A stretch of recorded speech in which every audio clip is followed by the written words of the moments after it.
You sure you don't want to go, Hunk? Lance asked, playfully nudging him in the side. Nope, Hunk said firmly, putting one finger. You made me go last time. Never again. Not gonna happen. He crossed his arms over his chest, settling into his seat. You guys have fun. I'll watch from here. Out of the corner of his eye, he saw Pitch lean close to Keith and whisper loudly. Last time, Hunk blew so many chunks. So many. Lance agreed, patting his friend in the arm. It's alright, Hunk. We don't blame you. Attention lifts his large frame. Thanks, buddy. Look, they're about to drop, Pitch said, and Lance turned to see her back to him, head to the back and hand shading her eyes. Lance followed her gaze, and sure enough, the round cage of the swing was at its highest point. It jerked to a stop, and the worker waved at them to let them know they were free to drop whenever. Couldn't see much of their faces at that height, but he could see the tension in their postures. It didn't take long for Corinne to grab the cord, call out, Tally-ho! And it gave it a strong yank. There was the clunk sound of it dislodging, and then the brown ball-like seat was swinging forward. As it would shed past him, he could hear a chorus of shouts. Corinne sounded excited. Allura sounded ecstatic, and I was pretty sure Shiro sounded a little more strained than he had meant to. The swing swung out over the mountain edge, reaching its peak before swinging back. Lance grinned as the swing went back and forth several more times before the employee hoped it to bring it to a stop. As the three of them climbed out of the swing, Pitch practically bounced on the balls of her feet. Pitch stood next to her, arms crossed over his chest, and weight leaning to one hip. Lance locked his hands behind his back, stepping up next to him, and bending forward at the waist to get a good look at his face. The guy was scowling something fierce, thick brows all knotted up and cute pouty lips pressed together. Lance felt his lips curl into a amused smirk. What's the matter, pretty boy? Scared? Keith's eye snapped to his, and Lance was struck by the color of them for what it felt like 100th time. In the shadows, his eyes were dark and molten, but in the sunlight his irises shone with flecks of blues and deep purples, giving them a multi-faced depth that Lance had a hard time believing was real. Those beautiful eyes currently narrowed at him as he scowled shifted into what they could only be described as a poorly concealed pout. I'm not scared, he snapped, pushing past him to follow Pitch up the stairs toward the swing.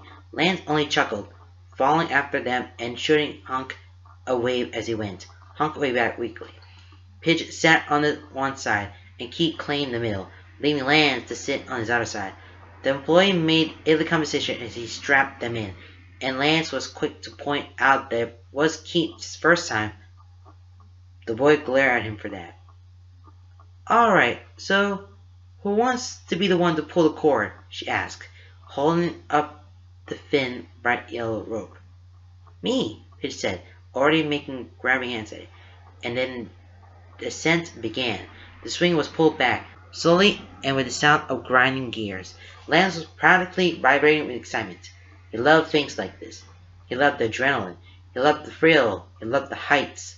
He loved feeling alive.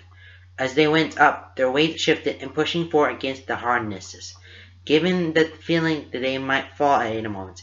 Lance glanced out at his key. He was expecting some sort of apprehension, maybe nervousness, but none of that was present. In fact, the boy's face was completely relaxed, lips curved up at the corners in a subtle smile. His hair fell forward as he stared down at the ground. The moment must have caught his attention, or perhaps it was coincidence, but it was only a second later that he turned to look at Lance. His breath caught in his throat, the cocky smile, the excited gleam in his eyes, the faint pink of his sunburn across his nose, drawing Lance's attention to the light, barely perceptible freckles there. God damn, this boy was beautiful. You can hold my hand if you need to, he said, tilting his chin down and waggling his eyebrows for added effect. He was expecting a scoof, a frown, maybe a blush if he were lucky. What he wasn't expecting was for Keith's smile to curl a little wider. I was about to say the same thing to you. Lance stomach flipped, a fluttering in his chest, far too pronounced to ignore. Flirty Keith was definitely not something he was prepared for, not in the slightest. He wasn't sure he'd never be prepared for it. He had to physically bite his lip to keep the impulsive giggles from getting out. But judging from the look on Keith's face, the effort was in vain.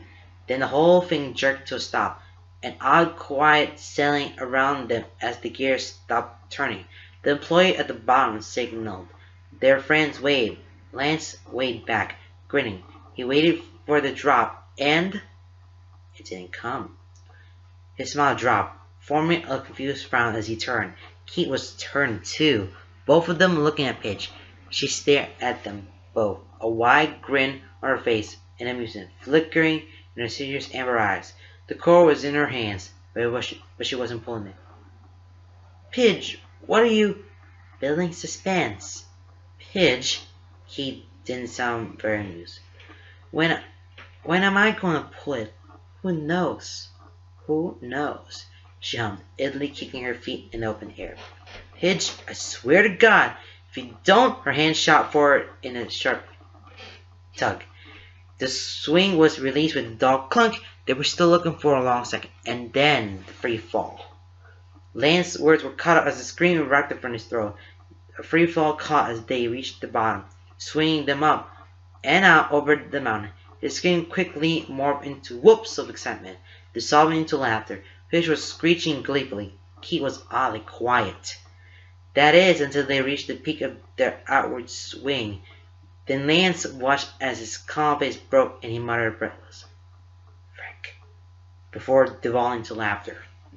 They all laughed together, and with the occasional woo, and that was awesome as the swing went back and forth, barely losing momentum. The swing twisted, giving them a view of everything around them. Pitch waved at their friends. Lance lifted a hand to do the same, only then realizing the warm wave in his hand. He looked down, seeing Keith's hand tightly clasped on his own. Leather of his gloves smoothed against his palm. The tug had drawn Keith's head in two, and he was also staring at their joined hands. He looked just as confused as Lance felt. Their eyes met. Smiled shy. He didn't really know who had initiated it, but he didn't really mind. They didn't let go until the swing came to a stop.